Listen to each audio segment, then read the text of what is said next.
ظاہر سی بات ہے سوچنے کا مطلب یہ نہیں ہے کہ بیٹھے بیٹھے کچھ بھی اٹکل پچھو مار دیں، ان کے پاس دلیل ہونی چاہیے کیوں سوچا آپ نے اس طرح سے۔ امام شافعی کے پاس اپنی دلیل ہے، امام مالک کے پاس اپنی دلیل ہے، امام اعظم ابو حنیفہ رحمۃ اللہ تعالی علیہ نے کہا کہ ہم یہ دیکھتے ہیں کہ حضور کیسے کرتے تھے، رسول پاک صلی اللہ علیہ وسلم، کیونکہ قرآن کو وہ زیادہ سمجھ سکتے ہیں، تو رسول کریم صلی اللہ تعالی علیہ وسلم کے متعلق حدیثیں جب پڑھی کہ آپ وضو میں مسح کیسے کرتے تھے تو الگ الگ انداز نہیں ملے۔ حضور اکرم صلی اللہ تعالی علیہ وسلم کے مسح کرنے کے انداز الگ الگ ملے، کبھی حضور نے پورے سر کا بھی مسح کیا ہے، پورے سر کا مسح کیا ہے، لیکن کچھ حدیثیں ایسی ہیں، حضرت مغیرہ بن شعبہ رضی اللہ تعالیٰ عنہ کی حدیث ہے، کہتے ہیں میں نے حضور صلی اللہ علیہ وسلم کو دیکھا، ایک مرتبہ آپ نے استنجا فرمایا اور ایک کچرے کا ڈھیر تھا اس کے قریب میں وضو کرنا تھا، حضور صلی اللہ تعالیٰ علیہ وسلم کو تشریف لائے، کھلی زمین تھی، حضرت مغیرہ بن شعبہ سے حدیث ہے، کہتے ہیں کہ پانی دیا گیا، حضور نے جیسا وضو تھا پورا کیا، مسح کا جو لفظ آیا ہے تو کہتے ہیں یہ جو پیشانی کی جتنی مقدار ہے، پیشانی کی جتنی مقدار ہے اتنی مقدار میں اپنے سر کا مسح کیا، یعنی امامہ شریف پہنے ہوئے تھے تو یہ 4 انگلیاں ہیں، امامہ کو پیچھے کر دیا اس طرح سے، تو 4 انگلیوں کا جو جتنا حصہ آتا ہے یہ پیشانی کی جتنی مقدار ہے اتنی مقدار سر کا مسح کیا۔ تو امام اعظم ابو حنیفہ نے دیکھا کہ یہ کتنا ہوتا ہے سر کا 1/4 ہے، یہ کیا ہے، یہ پاؤ سر ہے، تو اسی لیے فقہ حنفی میں کہا گیا 1/4 سر کا مسح کرنا فرض ہے، 1/4 سر کا مسح کرنا فرض، کیونکہ حضور سے یہ بھی ثابت ہے، پورے سر کا اگر فرض امام اعظم کہتے کہ پورے سر کا ہے تو پھر حضور سے یہ 1/4 سر بھی ثابت ہے، تو کیا حضور فرض چھوڑیں گے کبھی؟ تو یہ سکولز آف تھاٹ جس کو کہتے ہیں، سوچنے کا انداز، دلیلوں کے انداز الگ الگ اماموں کے ہو گئے، یہ استنباط کرنے کے طریقے ہیں، قرآن سے اور حدیث سے مسئلے نکالنے کے طریقے ہیں۔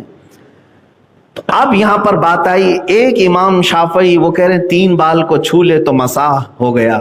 انہوں نے بھی قرآن پر عمل کیا کہ نہیں؟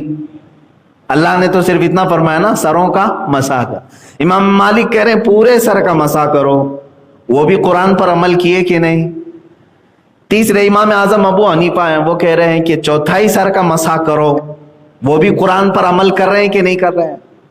جیسے میں نے اپنے اسٹوڈنٹس کی مثال دی، 4 لوگ پانی لے کر کے آئے، میں نے خالی کہا پانی لاؤ، کوئی گلاس میں لایا، کوئی بالٹی میں لایا، کوئی لوٹے میں لایا، کوئی برتن میں لایا، لیکن سب لائے کہ نہیں لائے؟ حکم پر عمل ہو گیا۔ اسی طرح میرے عزیزو قرآن کی مطلق آیت پر یہ 4 اماموں کا عمل ہو گیا، رہ جاتے امام احمد بن حنبل، ان کا مسئلہ امام شافعی سے زیادہ ملتا جلتا ہی ہے، اس لیے زیادہ الگ سے بیان نہیں ہوتا۔ تو اب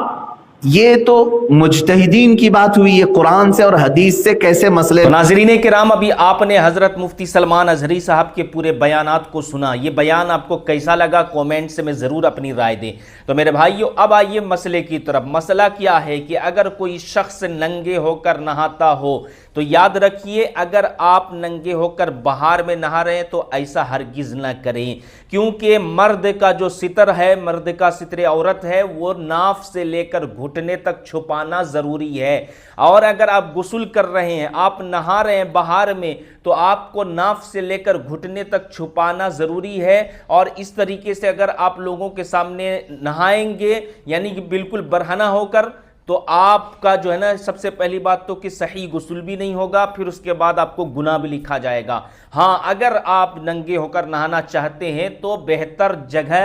غسل خانے کے اندر ہے، آپ چلے جائیں غسل خانے کے اندر، اور غسل خانے کے اندر جانے کے بعد جو ہے نا آپ وہاں جا کر غسل کریں۔ لیکن غسل کرنے سے پہلے جو ہے نا آپ کو کیا کرنا ہے، آپ کو وضو بنا لینا ہے۔ جس طریقے سے نماز والا وضو بناتے ہیں ویسے ہی آپ کو وضو بنا لینا ہے، اور وضو بنانے کے بعد میں جو ہے نا پھر آپ ننگے ہو کر غسل کر سکتے ہیں، کیونکہ آپ غسل خانے خانے کے اندر ہیں، پردے کے اندر ہیں، یہ پردے کا حکم ہے کہ اگر آپ اس طریقے سے نہا رہے ہیں تو پردے کے ساتھ آپ نہائیے، اس میں کوئی حرج کی بات نہیں ہے۔ لیکن یاد رکھیے اگر آپ نے وضو بنا لیا ہے پھر غسل بھی کر لیا ہے تو پھر دوبارہ آپ کو وضو بنانے کی ضرورت نہیں ہے، آپ اسی غسل سے جو ہے جا کر نماز بھی ادا کر سکتے ہیں۔ جی ہاں میرے بھائیوں، تو مسئلہ آپ کو سمجھ میں آ گیا۔ آپ سے گزارش کرتا ہوں کہ اس ویڈیو کو زیادہ سے زیادہ لوگوں تک شیئر کر دیں، چینل کو ضرور سبسکرائب کریں۔ السلام علیکم ورحمۃ اللہ وبرکاتہ۔